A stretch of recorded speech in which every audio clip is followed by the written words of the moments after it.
Hi అండి, welcome to mesmerising food. సింపుల్గా రసం చూపిస్తానండి. 2 ఆనియన్స్ని ఈ విధంగా పొడవుగా కట్ చేసుకోండి. 3 పచ్చిమిర్చిని పొడవుగా కట్ చేసుకోండి. 2 టమాటాలను కూడా పొడవుగా కట్ చేసుకోండి. కొద్దిగా కరివేపాకు తీసుకోండి. కొద్దిగా చింతపండు నానబెట్టుకోండి. మీరు తీసుకున్న టమాటోస్ని బట్టి చింతపండుని నానబెట్టుకోండి. అలాగే మిక్సీ జార్ తీసుకోండి. 2 టేబుల్ స్పూన్స్ ధనియాలు యాడ్ చేసుకోండి. 2 టేబుల్ స్పూన్ జీలకర్ర యాడ్ చేసుకోండి. 1 ఇంచ్ అల్లాన్ని చాప్ చేసుకొని వేసుకోండి. 10 వెల్లుల్లి రెబ్బలను వేసుకోండి.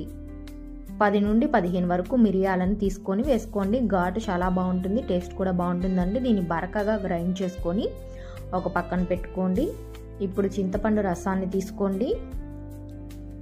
ఒక పెద్ద బౌల్ తీసుకొని ఈ చింతపండు రసాన్ని యాడ్ చేసుకోండి.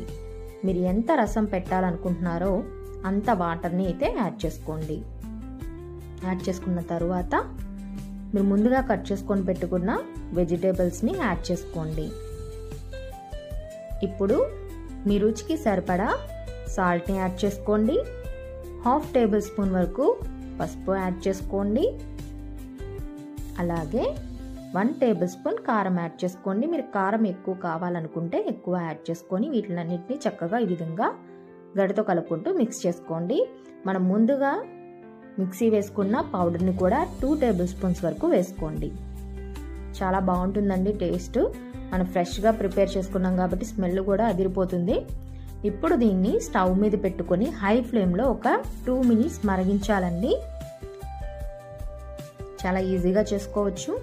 చూడండి, చక్కగా మరిగింది చారు అయితే. ఈ వెజిటేబుల్స్ అన్నీ కూడా మెత్తబడే వరకు ఇప్పుడు మీడియం ఫ్లేమ్లో పెట్టుకొని ఒక 3 మినిట్స్ అయినా ఇలా చక్కగా మరిగించుకోవాలండి. చూస్తున్నారు కదా, ఈ విధంగా మరగాలి. ఇప్పుడు మీరు గరం మసాలా యాడ్ చేసుకోండి, 1 టేబుల్ స్పూన్ వరకు. అలాగే పోపు పెట్టుకుందామండి. కడాయి తీసుకోండి. 3 టేబుల్ స్పూన్స్ వరకు ఆయిల్ వేసుకోండి. 1 టేబుల్ స్పూన్ తాలింపు గింజల్ని యాడ్ చేసుకోండి. ఆయిల్ హీట్ అవ్వాలండి. ఇప్పుడు ఎండుమిర్చిని కూడా 2 యాడ్ చేసుకోండి.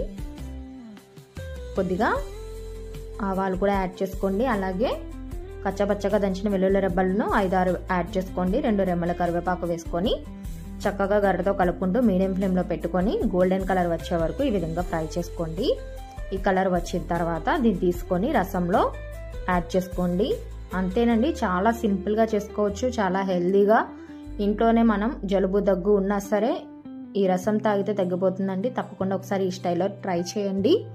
ఎలా వచ్చిందో చెప్పండి. అలాగే నా వీడియోస్ నచ్చితే సబ్స్క్రైబ్ చేయండి. Thank you.